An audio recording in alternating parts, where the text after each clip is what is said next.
Tell us a little bit about your Everest Pursuit. I visualized a successful summit of Everest my entire lifetime. I think it started in grade school. When I'm lying awake at night and can't sleep, it's kind of what I always go back to is that successful summit and what that would feel like and what that looks like. What has helped you stay steadfast in all of this pursuit? I think it's multifaceted, hardcore driven personality, maybe a bit stubborn.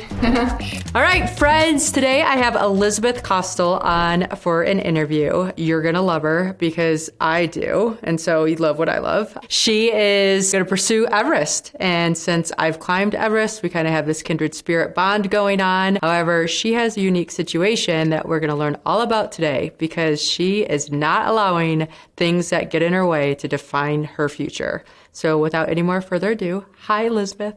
Hello, Jen, how are you? Good, how are you? Wonderful, thank you for having me. Oh my God, we're so excited to have you. Okay, so you're gonna climb Everest and your handle is called Pacing Everest, which kind of gives the listeners a hint of what's coming. So tell us a little bit about your Everest Pursuit. Well, I have visualized a successful summit of Everest my entire lifetime. I think it started in grade school, and it's just one of those things, and we each have our own pinnacle experience. And when I'm lying awake at night and can't sleep, it's kind of what I always go back to is that successful summit and what that would feel like and what that looks like. And so it's always been there. It's always been something that it's been on my list and something that I want to accomplish, but the barriers have been there and they've been somewhat significant. It's not as linear as I would like it to be, but I'm trying to find a way to now move through that scientifically to get to that summit. So the differences, I guess, the main differences is that I have a pacemaker. I've had one off and on since 1997, just to date myself a little bit. But I've also had a very radical open heart surgery where I was under hypothermic circulatory arrest for the reconstruction and at a body temperature of 17 degrees Celsius for 17 minutes with absolutely zero brain activity. But the differences with, I guess, a normal physiological everything's working correct individual trying to summit Everest or even train for Everest versus myself is that you have a node in your heart called the sinoatrial node. And it's also known as the natural pacemaker of the heart. So it kind of sets that rate, that tone, that rhythm, but it also has ability called chronotropy that gives your heart timing. So when you go from we're sitting down now and then I decide to stand up and then your heart rate, bumps up a little bit with that increase in demand and then you start walking and then you start running, etc., or trying to, train for Everest or climb Everest, your heart rate and your blood pressure respond appropriately and increase with that change in demand. And I have zero ability to do that on my own. That was wiped out. That part of my heart was wiped out during a very aggressive procedure for an arrhythmia that I've had since high school. Looking back on that now and having science and research catch up to that, you no longer modify that node because of these reasons. But I was just in a research lull, I guess, for this condition where we kind of really didn't know what to do. And so when I say get on a treadmill and the pacemaker is not on and I would try to run, we may get 60, 70 beats per minute if I'm lucky. And most of the time that's induced with something that actually causes your heart rate to increase. But I just don't have that natural ability. So the pacemaker actually acts as that sinoatrial node and the natural pacemaker of my heart. And it kind of sets that underlying rate. So when I'm sitting here, my heart rate's 50. But if I want to go, say, to the gym and get on the stair climber, it will gradually adjust up with me and change with that increasing level of demand. The kicker is that, our physiology is nearly, in my opinion, because I teach it, but, our physiology is near perfection. Our entire, goal is always homeostasis. So our body knows to adjust and adapt for any given circumstances. And it does that beautifully until it doesn't.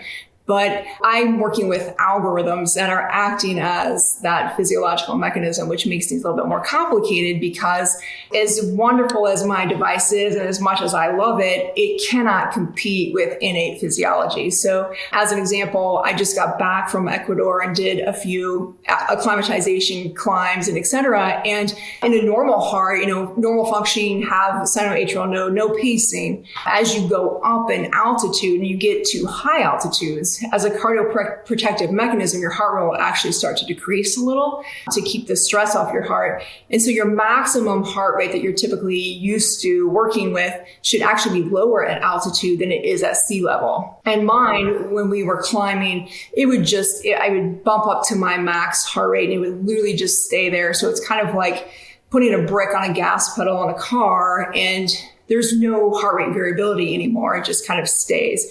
So on that last climb, or the last one we did, what we were noticing is that my heart was really high. And as we were climbing at altitude, it would stay really high. But I would start burning through glucose. I'd start burning through liver. All the things. Yeah. I mean, as when you go climb, you're in that wonderful fat burning zone and you're finding your rhythm. Your heart rate is kind of making this variability and adjusting accordingly. And it was as if I was doing intervals while climbing. And that really is physiologically what it is. So, I'm fit, but I'm not that fit to do an interval. to sprint up a mountain? I mean, come on now. Why are you fit enough to sprint up a mountain? I'm sorry. I'm still digesting the fact that there was a time where you had open heart surgery and your body was at 17 degrees Celsius. There's a lot that you just threw at all of us. So it's insanity. All right. So you have this pacemaker. It's not playing very nice right now. It doesn't sound like on your rotation in Ecuador. And you've always wanted to climb Everest. What do these medical professionals say with you going in there being like, this is what we're doing, team, let's figure it out? I'm so unbelievably fortunate because knowing physiology the way that I do and teaching it for, 14 years now, again, dating myself a bit, but I can form these incredible teams of people that surround me and support me and are on the same wavelength in which, trying to get me to that goal. My electrophysiologist, as an example, is a triathlete. So he understands pushing yourself beyond, that general limitation that most people have and really going above and beyond.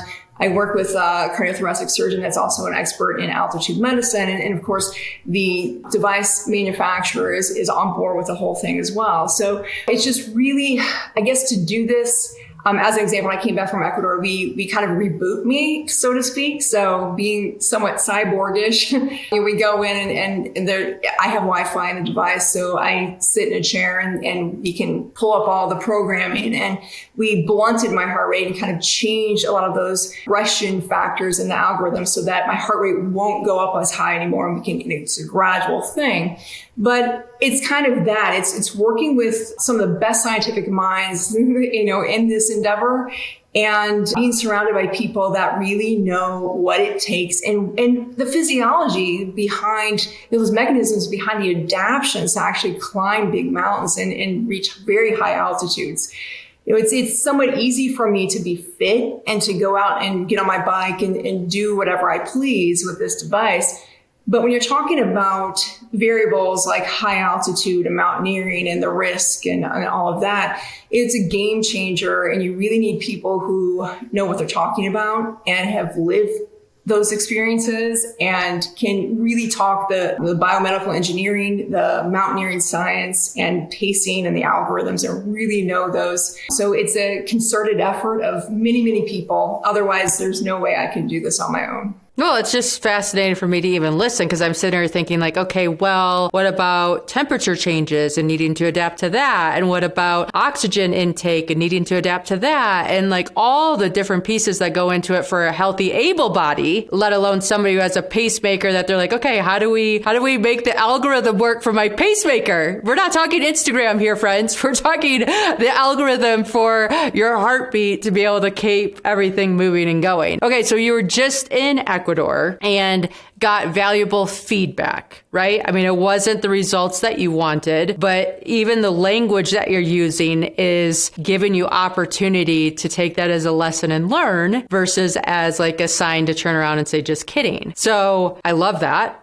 and note to self, like what languages are we using that provide opportunity? How high did you get when you were in Ecuador? About 16,000 feet. I was well acclimatized. You know, my saturation rates were beautiful. They're actually, I mean, it was gorgeous. But, you know, as I was sleeping, my heart rate was 90.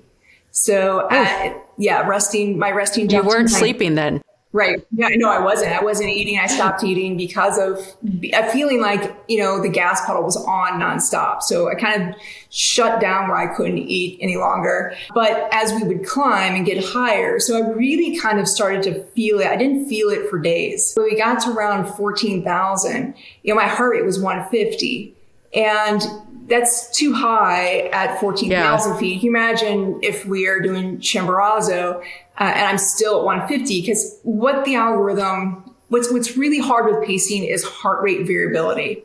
So coming, you know, I would stop periodically as I was climbing and try to get everything to settle so I could get a little bit of a breather before I took off again. But there's only so much of that you can do. Failure is part of this process. There is no current protocol with pacing and climbing big mountains. It just doesn't exist. And really pacing and altitude is theoretically based. So the data it was worth putting myself in that circumstance, worth figuring out that I was actually doing intervals while mountain climbing and that, you know, I was burning through so much glucose so quickly. I could never drop down into that fat burning zone. I could never get my heart rate to settle down into like a good 120, a 115, a 110. So we learned that we've got to blunt that upper limit first and foremost. So to make it impossible for me to get above a certain level. So the second I came back, we blunted down to 120. So my max heart rate that I could get to was 120. I trained at that for a period of time. And then just recently we blunted to 110, which is going to be my max heart rate for 6,000, 7,000 meters. And we're going to see how that goes. Okay. So when they blunt that down to 110 and you want to push harder, your body's physically not able to, right? Is that like, I mean, at the end of the day, you're only going to be able to go to whatever to 110 and whatever pace that is, that's what it is, right? Is my understanding that? For the most part. So as an example, I was doing some stair climbing last night. And I'm blunted to 110, and we've changed I have a sensor called minute ventilation. And what that does is that at any given time, it can see the volume of air entering and exiting my lungs. It can kind of keep track of the expansion of my thoracic cavity wall. And then it bounces, you know, to this algorithm creates this numerical perfect heart rate that should exist based on those parameters. So think about it this way. As you're climbing, we'll say Chimborazo, right? As we increase in altitude, naturally and innately, respiratory rate increases, right? So as my respiratory rate increases, unfortunately, that sensor sees that increase in respiratory rate, which is just due, not because I'm necessarily working astronomically harder, it's because there's less oxygen available as we climb. So my body's compensating. But the algorithm sees that as, oh my Lord, this girl's running from a bear. You know, we really need to get her up there. And so that's what I was talking about earlier. It's that one missing link between innate physiology and biomedical. So we change the aggression of some of those sensors. What it can really, I guess the best way to put it is what it can see. So now it can't see as much of that increase in respiratory rate, and its response to it is a little bit less aggressive. So I've trained on that for an extensive period of time. And last night I hit 110. And then I saw myself go to 120. And I stayed at 120 for a little bit, and that happens periodically. And what that is that I have something called an accelerated AV nodal function. So you have the node that I was talking about, the top of the heart that was destroyed. You have a node in the center that's your atrioventricular node, and it kind of acts as a pathway for those electrical pathways. And as an example, when I was pregnant, I wasn't paced, and I carried 2 pregnancies just with that accelerated AV nodal function. So that kicks in with me sometimes.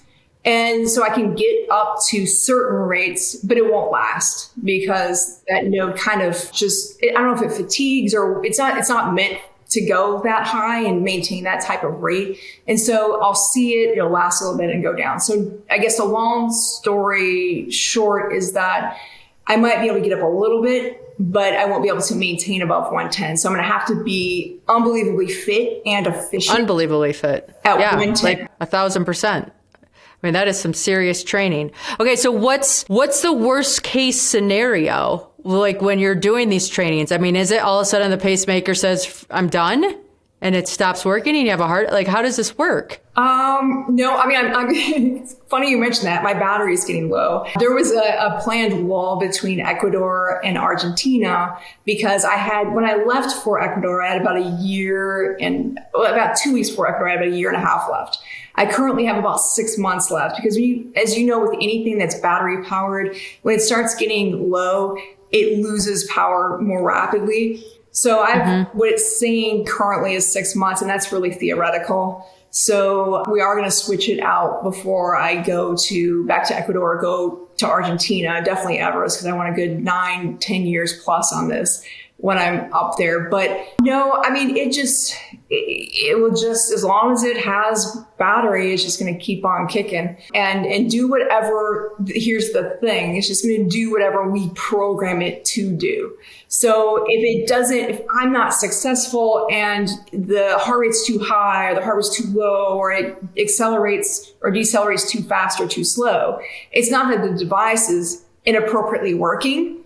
It's that we've programmed it incorrectly for what I'm trying to do. And that is what makes it so convoluted, is because I can't call someone up on the phone and say, hey, when you climbed to Everest with a pacemaker, what settings did you use? What protocol did you use? It doesn't exist. So I'm an N of one. I'm a one person study and I've got to figure out that protocol. So the failure is just going to happen. I'm going to have to accept it. I don't accept failure very easily, but no one does. You're right. But yeah, you're right. No, someone asked me about failure today. I'm like, it's never okay. Like, you never be like, oh, now I'm like more comfortable with it. Yeah, you just keep dealing and pushing and trying to figure out other options like you're doing. Okay. You have children. How old are your kids? 13 and 10. 13 and 10. And are they like, mom's climbing Everest, she's defying the odds, she's working on this thing? Like, how's the camaraderie at home? Now they are. At first, not so much. I had to kind of really explain the risk, because when anyone thinks of Everest, because it is so extreme and it's always newsworthy, if anyone unfortunately loses their life there or gets injured there, it's always a news story. So, they see it as, oh my gosh, she's going to go there and she's not coming home. But when I tried to explain to them, we went over the stats. So we looked up all the data, but secondary, I mean, I'm also a pilot and I only fly small planes, which are actually greater risk. Way more dangerous. Yeah. Way more dangerous. Way. Yeah. You're climbing Everest. So, I mean, you got to kind of, give them the right information and kind of explain the risk, and that it's really technically very low, and explain all the risk mitigation that we're undergoing, all the brilliant people that are on my team and behind me and helping get this right. And then also the fact that I won't summit at all costs. So if there's a time where I know it's time to turn around, it's time to turn around. So, but now that they have all that information and they've kind of been able to digest it, plus they were able to see me go to Ecuador, be gone for a period of time, come back in one piece. No, that helps. Definitely. See, here's an example. Okay. So Ecuador, I love training in Ecuador just because it's US currency. It's easy to get to. Everybody's super friendly, same time zone for you, a little bit ahead for me. But, are you your plan is to go back there probably just because it's easy to kind of train and keep tweaking things and seeing how things are going? Yes. I mean, the people were incredible. I fell in love with the country. I know. Yes. They welcomed me. They were so supportive of what I was trying to do. It's easy to get there. And I just can't get it out of my head that I didn't get to complete everything I went there to do. So I have some things to wrap up. Yeah, no, I get it. I'm going to run an expedition to Ecuador, like a mindset / experiential retreat. And it's just because I love it so much. It was such a game changer, and it's so easy, and it's like a safe mountain. And there's so many components that just allow you to work through your metaphorical mountain on a real one. Right, right. Yeah. And it's a good altitude. It's a good altitude to start. You're at nearly 9,000 or a little bit above when you get there. And so it's not this extreme thing. It's kind of gradual stepping up to my goal. So that it's a perfect place. It's a perfect training ground. Plus my guide lives there, and 2 members of my team are there permanently. So that helps. Yes, it does help. I get it. Okay. So is the plan Everest 2024, or is that that hasn't been decided yet? That is the tentative plan. Yes. So basically what I'm doing is setting up one at a time and trying to get these settings right for the differences between 6,000, 7,000, and 8,000 meters. That's a big deal. So I'm going to do Mount Shasta at the end of June. And so I'm already in the hypoxico tent, acclimatizing here. Yeah. And then what's so awesome about that is that we can adjust settings based on simulated altitude. I mean, I realize the pressure component isn't there, but I can see when my respiratory rate increases at certain altitudes, if that sensor is still set too aggressively, and we can adjust it under, simulated conditions and the comfort of my own home, essentially. So that's imperative. But Shasta is kind of a somewhat off the record climb where I'll have a Boston Scientific medical rep there in case we need to adjust settings, et cetera. But it's really just to see, do we have it right this time? What else needs to be tweaked? And then kind of go from there, because Chimborazo is obviously much taller than Shasta. See if I can do Chimborazo in these same settings or the ones that we've tweaked. Then Argentina. And if Argentina is successful, that's when it's going to get kind of a little bit sketchy for a bit, because then we have to really change the protocol settings for Everest. Because as you know, having summited yourself, I can't climb Mount Everest with a heart rate of 110. No, you're not going to climb Mount Everest with a heart rate of 110. I mean, you would set a record for that as well if that happened. But, I think you're already setting a record. So this is what's amazing about your story, is that you have this vision, right? This vision of climbing Everest. And that's all these little things are not taking you away from that. They're just giving you a different puzzle to solve, different knowledge to acquire, and you have a huge team behind you that's making this all possible. For those of us that are struggling with our goals and things, what has helped you stay steadfast in all of this pursuit? A few things. I think it's multifaceted. I'm just born with a certain hardcore driven personality, maybe a bit stubborn. Yeah. My husband would say a lot stubborn. Right. Poquito. Poquito. It's probably a lot. I'm just trying to say it's a little. With great adversity comes great opportunity. And a lot of people would say, you lived, you basically really were dead for 17 minutes with zero brain activity whatsoever. But there have been I got through that, got in the ICU and bled out there and almost didn't survive that. And there's a few other instances that were a little, teetering on the line. But, and most people would say, why don't you just stop and appreciate that you're actually alive? Go watch Netflix, go do something else. But, I don't know. I see it so differently because my perspective is now so different. It's hard to relate with some people because of the extreme circumstances I've been under just to have to survive. And right. So you might not understand it, but to me, it means I survived it. So now I have to pay that back by living the life that I would have lived had this never happened. And, right. I see it as that, and there's no exception to it. I have one life. I'm very, very aware of time, more so now than I was prior to any of this. It's always ticking in the back of my head. And I'd rather, I don't want to live with regret. And I have to make it count because I've worked so hard just to stay alive, but I work so hard to be healthy and stay alive. And those two things are very different, require different effort. But I don't ever, I don't see why I would let something like this stop me from attaining a goal. I have to work physiologically harder. I have to work scientifically smarter. And I'm willing to do that to be able to attain this. I think that's really the only difference. Yeah, no, I think you're committed, right? And this is your life, and this is your story, and this is your resume that you're writing every single day. And some of us are just called to things, and it's the pursuit of it, right? It's not just the destination, it's the pursuit of something that becomes the fabric of our life. So I love this for you. And I love that you have such a strong support team. How have you gone?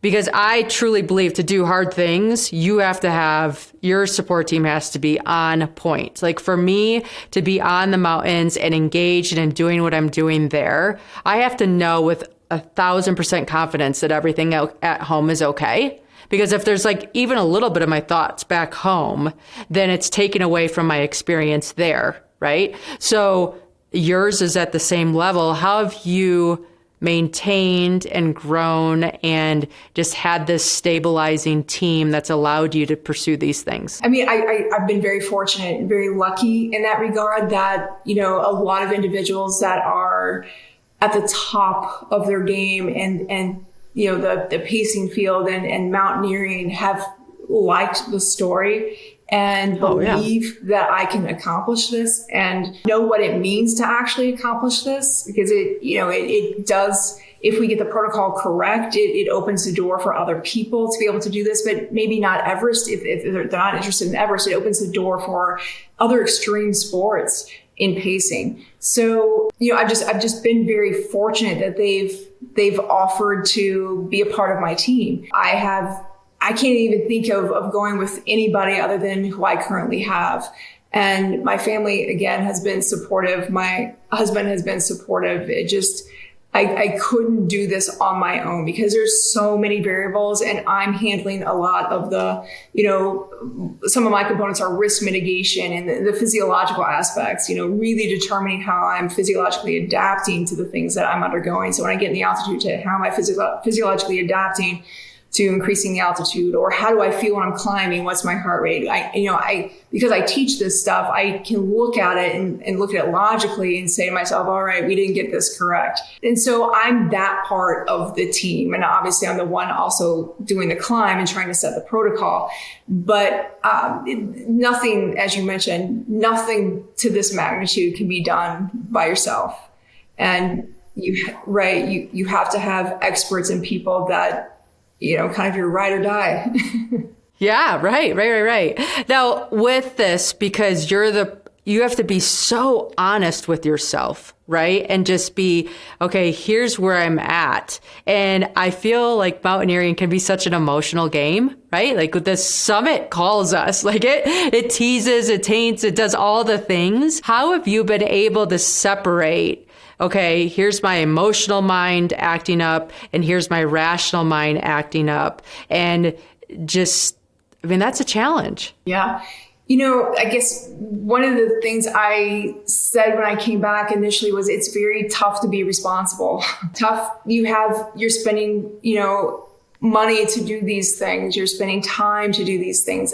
You're sacrificing to do these things. Your family's sacrificing for you to do these things. And you get there and everything's on the line and you realize that it's not working out the way that you had planned for it to. And you're up at a certain altitude and your heart rate's 150 and your legs feel heavy because you're not burning fat as fuel. And I don't know, it's looking, I guess, at the bigger picture. Do I want to be successful the first time in Ecuador, or do I want to be unbelievably successful at Everest and tell the story and, come down healthy? And I guess that's the kicker, because in Ecuador, there is, you kind of have that devil and angel on your shoulders where I can dig deep. I mentally, I can dig really, really deep. And I think that's just from my past experiences. So when my heart rate was high and I knew what was going on, I kept on going. And that's because I know what I'm made of and that I can push through things. But it got to the point where I'm like, okay, this is just not smart. This isn't responsible of me. I need to say that something's not right here. And it's something I can't change. It's something I have no control over currently. It's not like I can, I need a programmer to change it. And when you're on a mountain, you just don't have that access. But, like you said, it's tough to be responsible, but I have a family that I want to come home to, and that's my priority. And I know that I can come back and adjust what we're doing. I can change the protocol and I can try it again. So nothing was lost because the data that we attained told me so much in what we had to change. Yeah, no, and I love that because I've had that in my pursuits, right? Where when we were doing K2 in 2021, we were climbing Broad Peak to acclimatize for K2. And there was all these things going wrong on the mountain. And so my emotional mind was, we got this, we're going to keep going. My rational mind was, okay, Jen, we've gone through how many red lights? How many red lights is it going to be enough for you to say, this is not going the way that it should be going? And so finally, I just sat there for a minute. I was like, this isn't even my mountain. This is me getting ready for the next mountain. Do I want to keep going through red lights here? And so then I turned around, then got to K2. We ran into problems again and had to turn around the entire expedition and go back in 2022. But I do think we always push a little bit, right? We are our emotional side takes over. And then all of a sudden we sit there and say, wait, this is part of the process. This is part of the journey. Being a responsible human is an alive human, and especially in environments that we're in. And so it's time for me to come back because the mountain's always there. And we get to do that on real mountains, but it's metaphorically for all of us in our lives, saying, where's our threshold? Respect the threshold, because you can come back and you can do this. And you come back with so much more knowledge and so much more equipment and technology. And for you, especially, right? At the nth degree of saying, okay, scientists, here's where we're at. Let's try this again. And just keeping that mindset, I think, is so critical and so challenging to do in the moment. So hard to do in the moment. Yeah, it is. It's just, think about just what it takes to get there, The packing, the flying, the acclimatizing, you finally get to where you're actually gonna do a climb and you're in it and you're living it and you're so in your head, and then it's not working out. It's brutally hard. I know it's brutally hard for everyone. It's tough, I think, for me in the fact that, I know a lot about my body. I've studied it since my first pacemaker. But did you get into physiology because of this? Did that help drive your career choice, I'm guessing? Yeah, selfishly, I became a doctor to study myself because I couldn't understand at first why this was happening. I did figure out what was going on. And a lot of the things that long story short, I never should have had the procedure I had, nor should I never had pacing, nor should I have never had open heart surgery because it was a different problem that just, again, research didn't catch up to, and it was very easily resolvable. But, when you're in it and you see the parameters, I'm looking at heart rate, or I know the data, and we're climbing and we're going. And, it's also that thing where it's tough to be the patient, in this circumstance when you were trained as a doctor and now you're the patient. And,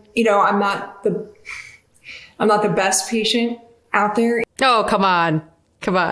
No, but here's something I want to stop for a second though, because you said selfishly, I became a doctor because then I could study myself. I think all of us need to take that selfish cue, because if we have a pain point that is bothering us so much, that pain point is really a light or a sign hey, this is something that's bothering you. You're here to fix it. And so I love that selfishness about you, because that selfishness about you there is the same selfishness we all need to have, because the things that drive us crazy for a reason. Like we have the ability to like now have a different level of commitment to make that change and that shift that's needed so that more is possible. Right. Yeah. I mean, I definitely do not think I would be sitting here talking about Everest if I wouldn't have gone the pathway that I chose to go. And in Ecuador, I was talking to a few people who now we'd say are very good friends. And they said, you really do play the long game. Going to school for so long to figure out what was going on and to really get a hold of it and handle of it. But I felt like at the time I had no other alternative but to be my own advocate and to learn as much as I could about it. Because, that old adage, if you want something done right, do it yourself. And everything around me was falling apart. I'm just having all these procedures when I shouldn't, and things were not going well. And all of a sudden I'm losing my life, for a procedure. And so it was like, I got to know what is happening here. I have to know what they're saying when they talk to me or when they say, do you want to have this procedure? Or do you want to try this? Here's the risk, et cetera. And it's just becoming your own advocate. And again, looking at something as, okay, yeah, it's a problem, but what are my choices? My choices are to continue down this pathway and not have things work out for me, or to outline this problem and study it and really figure out how to change it. And yeah, for me, it's never going away, right? It's a part of my story for life. It'll always be here, but I can adapt to it if I know enough about it to adapt to it. And that's really my approach now. I'm not trying to get rid of my device. I'm not trying to undo everything that has happened. I'm just trying to really have the life I would have had this had not happened, and learn how to physiologically adapt to it so I can hopefully show someone else how I adapted to it so that they can adapt to it. Because there's got to be other people out there like me that there is do this and have these physiological barriers and don't really know how to take the first steps. And like I said, I would have loved to have called someone on the phone and say, hey, what were your settings when you did this? Well, hopefully in the future, someone can call me on the phone and say, hey, what were your settings when you did this? I'm like, do you have about 5 hours? Because I'm going to tell you everything, how you're going to do this. And then, I don't know, having your life experience, whatever it may be, I feel like this was meant to be for me, but having that experience, figuring out, adapting to it, living through it, but then making it better for someone else behind you that has the same vision you have and wants to do something crazy and monumental. Yeah, no. I mean, I think about how it's so much easier to climb Everest today than it was 70 years ago. Right? And think of how many times they failed and all that knowledge that they had to collect or figure out, or when they came back, they're like, okay, well, this way or that way, or the ice fault shifts every day, like all the things, right? I mean, that's human progress. And we're all on that pursuit of progressing forward as a species, and all of our little stories and nuances and unique factors play into the bigger piece. And by you doing what you're doing, the pursuit is noble because the knowledge that you're getting is going to help anybody that has a pacemaker. And how common is it to have a pacemaker nowadays? It's relatively common, I would say. But what the difference is the cohort. Sorry, that's my daughter's guinea pigs. That's cute. The biggest, I guess, rarity is the cohort of people that have devices. So, as I was talking with a biomedical engineer, we were talking about doing things with pacing. So I used to be involved in endurance cycling very, very seriously, doing 1,500 and 3,000 mile races. And so that pacemaker that I had at the time was very different than this one. So I had to learn that one methodically and learn where its counterintuitive, where its downfalls are, et cetera, versus this one. But he said that, the cohort of people who actually train with pacemakers is very small.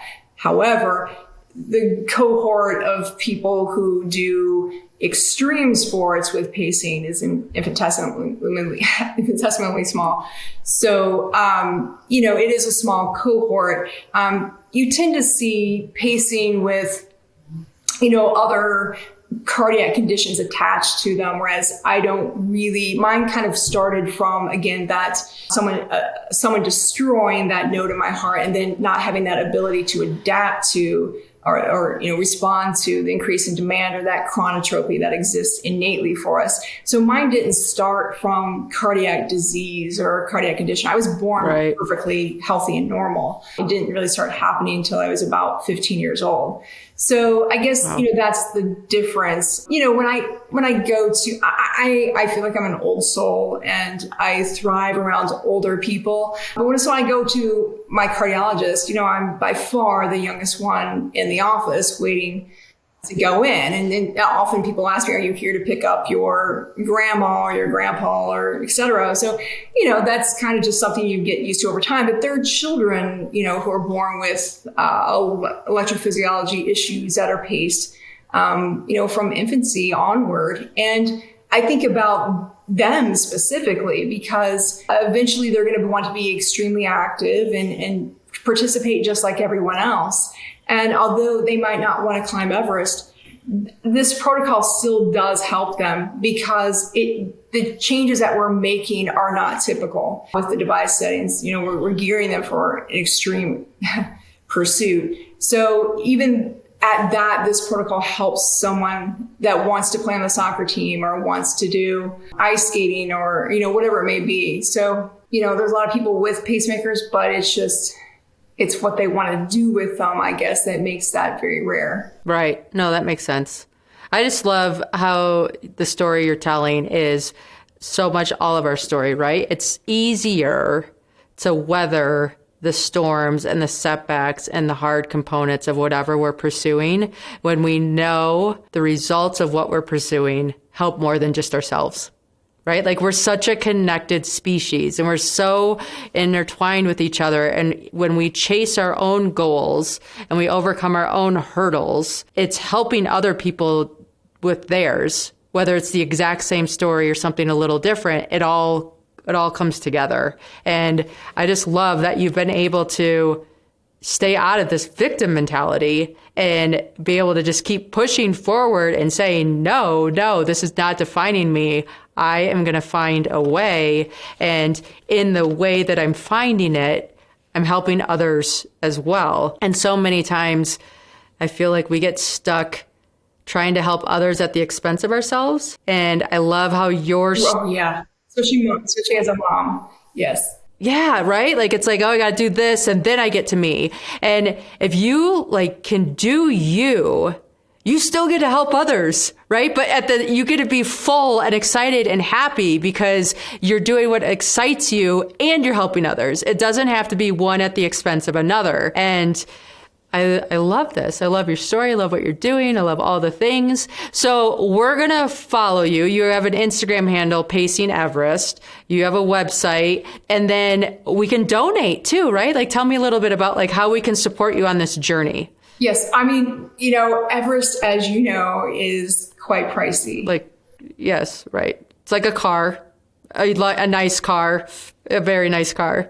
I can't think of getting into any more expensive sport than this. So it's unbelievably expensive. And my circumstances make it so much more expensive because of the variables that are involved, the support team I have to have, the people I have to have available to me if we need to do changes or whatever that may be. I'm also going to, and I know some people would disagree with this method, but I'm also going to have to start using oxygen at a much lower altitude than most people will have to on Everest for certain. And there's things in place that just make the risk mitigation more expensive. So yeah, on our website, pacingeverest.com, there will be a GoFundMe, and we're just trying to raise money so that we can make this successful, create this protocol, and eventually, hopefully, allow other people to continue living their life and doing what they always knew that they wanted to do, even though they have, this device or they have these things that they think